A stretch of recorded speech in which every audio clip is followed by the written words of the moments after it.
Hai teman-teman. Kemarin kan kita sudah membahas pencernaan makanan dari mulut ya. Setelah dari mulut, makanan kita menuju kerongkongan. Kerongkongan adalah suatu saluran seperti tabung sepanjang 20 cm yang menghubungkan antara rongga mulut dengan lambung. Di dalam kerongkongan terjadi gerakan peristaltik, yaitu gerakan meremas-remas yang dilakukan oleh dinding kerongkongan untuk membuat makanan terdorong masuk ke dalam lambung. Berarti tujuan selanjutnya ke lambung ya, Pipo? Betul, Bol. Lambung adalah bagian dari organ pencernaan manusia yang paling elastis. Lambung berbentuk seperti kantong dan terletak di dalam rongga perut sebelah kiri atas. Di dalam lambung, makanan mengalami pencernaan secara mekanis dan kimiawi. Pencernaan mekanis dilakukan oleh dinding atau otot lambung yang meremas dan mengaduk makanan. Pencernaan kimiawi dilakukan oleh getah lambung yang dihasilkan oleh kelenjar getah lambung. Getah lambung mengandung enzim pepsin, enzim renin, dan asam klorida. Enzim pepsin berfungsi untuk memecah protein menjadi pepton. Enzim renin berfungsi untuk mengendapkan protein susu menjadi kasein. Asam klorida atau HCl berfungsi untuk mengasamkan makanan dan membunuh kuman yang masuk bersama makanan. Nah, habis ini makanan kita pergi ke toilet ya? Hihihi. Ah, kamu ini belum, Bol. Selanjutnya, makanan dicerna di usus halus dulu.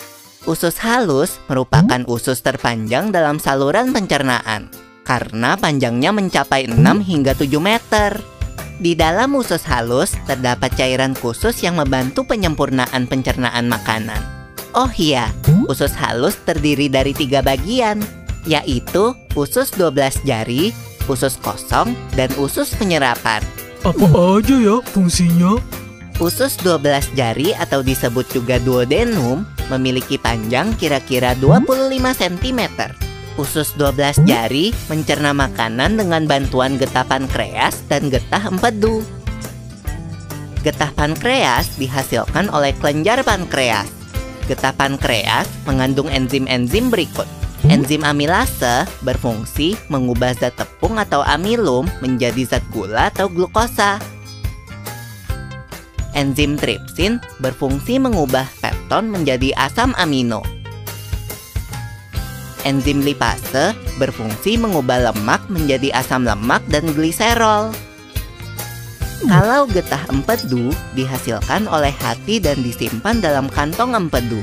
Getah empedu berfungsi untuk mencerna lemak. Selanjutnya, usus kosong atau jejunum terletak di antara usus 12 jari dan usus penyerapan. Usus kosong memiliki panjang sekitar 2,5 meter dan berfungsi untuk mencerna makanan dari usus 12 jari. Terakhir adalah usus penyerapan yang merupakan tempat penyerapan sari-sari makanan. Di seluruh permukaan dindingnya terdapat ujung-ujung pembuluh darah yang menyerap sari-sari makanan. Kemudian, sari makanan diedarkan melalui aliran darah ke seluruh bagian tubuh. Jadi makanan yang kita makan kembali lagi ke dalam tubuh kita ya? Iya, Bol. Habis itu, sisa makanan yang dicerna masih berlanjut ke usus besar. Nah, usus besar berfungsi menyerap cairan, vitamin, dan mineral dari sisa-sisa makanan yang telah diserap oleh usus halus. Pada usus besar, terdapat bakteri yang berguna untuk tubuh bernama E. coli yang berfungsi untuk membantu proses pembusukan sisa makanan. Proses pembusukan sisa makanan akan menghasilkan kotoran atau feses yang kemudian dikeluarkan melalui anus.